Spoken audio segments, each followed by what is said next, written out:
ಓಂ ಶ್ರೀ ಗುರುಬಸವಲಿಂಗಾಯ ನಮಃ. ಭೂಮಿ ನಿನ್ನದಲ್ಲ, ಹೇಮ ನಿನ್ನದಲ್ಲ, ಕಾಮಿನಿ ನಿನ್ನದಲ್ಲ. ಗಂಡು ಮಕ್ಕಳಿಗೆ ಹೇಳಿದರೆ ಕಾಮಿನಿ ನಿನ್ನದಲ್ಲ ಅಂತ ಹೇಳ್ಬೋದು. ಹೆಣ್ಣು ಮಕ್ಕಳಿಗೆ ಹೇಳಿದರೆ ಕಾಮನು ನಿನ್ನವನಲ್ಲ ಅಂತ ಹೇಳ್ಬೋದು. ಅದು ಜಗಕ್ಕಿಕ್ಕಿದ ವಿಧಿ. ನಿನ್ನೊಡವೆ ಎಂಬುದು ಜ್ಞಾನರತ್ನ. ಅಂತಪ್ಪ ದಿವ್ಯರತ್ನವ ಕೆಡಗುಡದೆ ನಿನ್ನಿಂದ ನೀನು ಅಲಂಕರಿಸಿದೆಯಾದಡೆ ಗುಹೇಶ್ವರ ಲಿಂಗದಲ್ಲಿ ನಿನ್ನಿಂದ ಬಿಟ್ಟು ಸಿರಿವಂತರಾರಿಲ್ಲ ಕಾಣ ಎಲೆ ಮನವೇ ಅಂತ ಅಲ್ಲಮ ಪ್ರಭುದೇವರು ಹೇಳಿದ್ರು. ಅಲ್ಲಮ ಪ್ರಭುದೇವರು ಈ ಹೇಳಿದಂಥ ವಚನವನ್ನೇ, ಈ ವಚನದ ಒಂದು ವಿಶ್ಲೇಷಣೆ ಮಾಡಿದಂತಿರುವ ಓಶೋ ಅವರ ಕೆಲವೊಂದು ಹೇಳಿಕೆಗಳನ್ನು ಕೇಳಬೇಕು ನಾವು. ಯಶಸ್ಸು ಅನ್ನೋದು ಮನುಷ್ಯನ ವೈರಿ ಅಂತ ಹೇಳಿದ್ರು ಅವರು. ನಾವು ಅನ್ಬೋದು, ಏನ್ರಿ ಯಶಸ್ಸನ್ನು ಕಾಣೋದು ಒಳ್ಳೆಯದಲ್ವಾ ಅಂತ. ಅವ್ರು ಹೇಳ್ತಾರೆ, ಮನಸ್ಸಿದ್ದಲ್ಲಿ ಮಾರ್ಗ. ನಾವು ಯಾವಾಗಲೂ ಯಶಸ್ಸಿನ ಹಿಂದೆ ಸಾಹಸವನ್ನು ಮಾಡಬೇಕು, ಪ್ರಯತ್ನವನ್ನು ಮಾಡಬೇಕು. ಯಶಸ್ಸನ್ನು ಗಳಿಸಲಿಕ್ಕೆ ನಾವು ಸದಾಕಾಲ ಅನವರತ ನಾವು ಅದರ ಸಲುವಾಗಿ ದುಡಿಬೇಕು, ಪ್ರಯತ್ನಿಸಬೇಕು ಅಂತ ನಾವು ಹೇಳ್ತೀವಿ. ಆದರೆ ಓಶೋ ಅವರು ಹೇಳ್ತಾರೆ, ನೀನು ಯಶಸ್ಸಿನ ಬೆನ್ನ ಹತ್ತಿದೆಯೋ ನಿನ್ನನ್ನು ನೀನು ಕಳ್ಕೊಂಡಿ ಅಂತ. ನಿನ್ನನ್ನು ದೂರ ಒಯ್ಯುವಂಥ ಪ್ರಕ್ರಿಯೆ ಅದು. ನಿನ್ನನ್ನು ದೂರ ಒಯ್ಯುವಂಥ ಪ್ರಕ್ರಿಯೆ ಅದು. ನಿನ್ನ ಜೊತೆಗೆ ನಿನ್ನಲ್ಲಿ ಇರಗೊಡದೆ ಅದನ್ನು ಆಸೆಯ ಬೆನ್ನ ಹತ್ತಿ ದೂರ ಕರ್ಕೊಂಡು ಒಯ್ದು ಬಿಡ್ತದೆ. ನೀನು ಅಲ್ಲೇ ಕುಂತಿರ್ತೀಯ, ನೀನು ಅಲ್ಲೇ ಇದ್ದಿರ್ತೀಯ. ಆ ಯಶಸ್ಸು ನಿನ್ನನ್ನು ದೂರ ಮಾಡಿಬಿಟ್ಟಿರ್ತದೆ. ಅದನ್ನು ಹಾಗೆಯೇ ಎಷ್ಟು ದೂರ ಮಾಡ್ತದಂತಂದರೆ, ಆ ಯಶಸ್ಸಿನ ಬೆನ್ನ ಹತ್ತಿದಾಗ ಒಂದು ಯಶಸ್ಸು ನಮಗೆ ಸಿಕ್ತು ಅಂತಂದರೆ ಅದರಿಂದ ನಮಗೆ ಸಮಾಧಾನ ಇಲ್ಲ. ಇನ್ನೂ ಅದಕ್ಕಿಂತಲೂ ಹೆಚ್ಚಿಗೆ. ಇದು ಮನಸ್ಸಿನ ಸ್ಥಿತಿ. ಮನಸ್ಸಂದ್ರೇ ಇನ್ನೂ ಹೆಚ್ಚಿಗೆ ಆಗಬೇಕು, ಇನ್ನೂ ಹೆಚ್ಚಿಗೆ ಪಡಿಬೇಕು ಅನ್ನೋದೇ ಮನಸ್ಸು.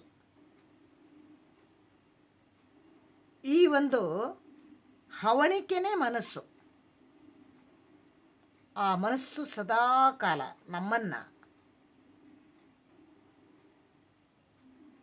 ನಮ್ಮಿಂದ ಬೇರ್ಪಡಿಸೋದು, ನಮ್ಮಿಂದ ದೂರ ಇರಿಸೋದೇ ಅದರ ಒಂದು ಕಾರ್ಯ. ಅದಕ್ಕೆ ಆ ಯಶಸ್ಸಿನ ಬೆನ್ನ ಹತ್ತಿ ಕೊನೆಗೆ ನಾವು ಅದರಿಂದ ನಿರಾಶರಾಗ್ತೀವಿ.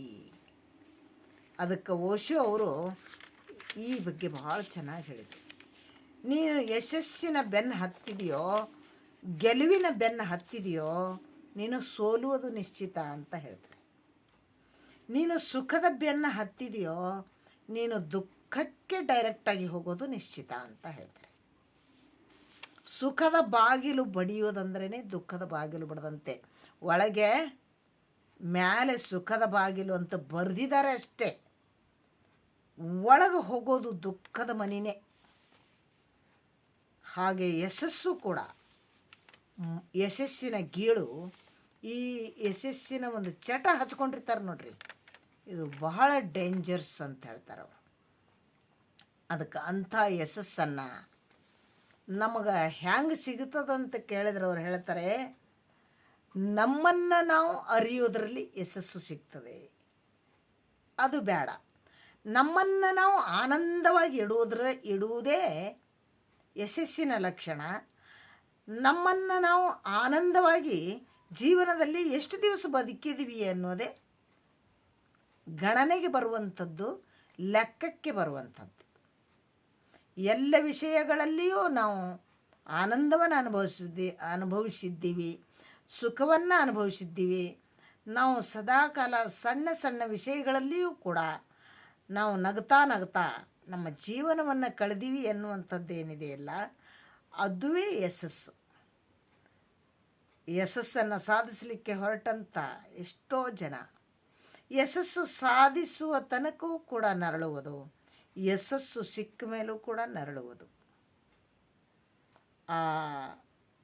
ಯಾಕಂತ ಕೇಳಿದ್ರೆ ಯಶಸ್ಸು ಅಲ್ಲಿಗೆ ನಿಲ್ಲೋದಿಲ್ಲ.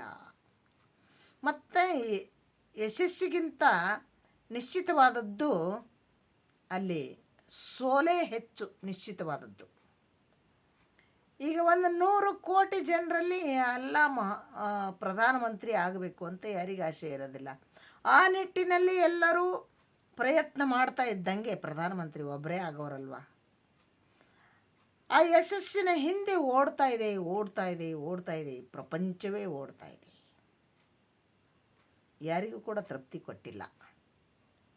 ಅದಕ್ಕೆ ಆ ಯಶಸ್ಸಿನ ಬೆನ್ನು ಹತ್ತೋದು ಸ್ವಲ್ಪ ಸ್ಥಗಿತಗೊಳಿಸಿ ನಮ್ಮಲ್ಲಿಯೇ ನಾವು ನಿಂತು ನಮ್ಮೊಳಗೆ ನಾವು ಹೊರಳಿ ನೋಡಿಕೊಳ್ಳುವಂಥದ್ದು ನಮ್ಮ ಕರ್ತವ್ಯವಾಗಬೇಕು, ನಮ್ಮ ಈ ಒಂದು ಜೀವನದ ಧ್ಯೇಯವಾಗಬೇಕು.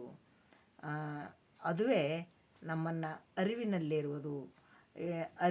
ಇಡುವುದು, ನಾವು ನಮ್ಮನ್ನು ಆನಂದದಲ್ಲಿಡುವುದು, ನಮ್ಮನ್ನು ಈ ವರ್ತಮಾನದಲ್ಲಿ ಖುಷಿಯನ್ನು ಕೊಡುವಂಥದ್ದು. ಅದಕ್ಕೆ ಯಾವುದೇ ಯಶಸ್ಸಿರಲಿ, ಯಾವುದೇ ಸಾಧನೆ ಇರಲಿ, ಆ ಯಶಸ್ಸನ್ನು ಪಡಿಬೇಕನ್ನೋಂಥ ಬಯಕೆ ಏನಿದೆ ಅಲ್ಲ, ಆ ಬಯಕೆ ನಮ್ಮ ವೈರಿ ಅಂತ ಹೇಳ್ತಾರೆ ಅವರು.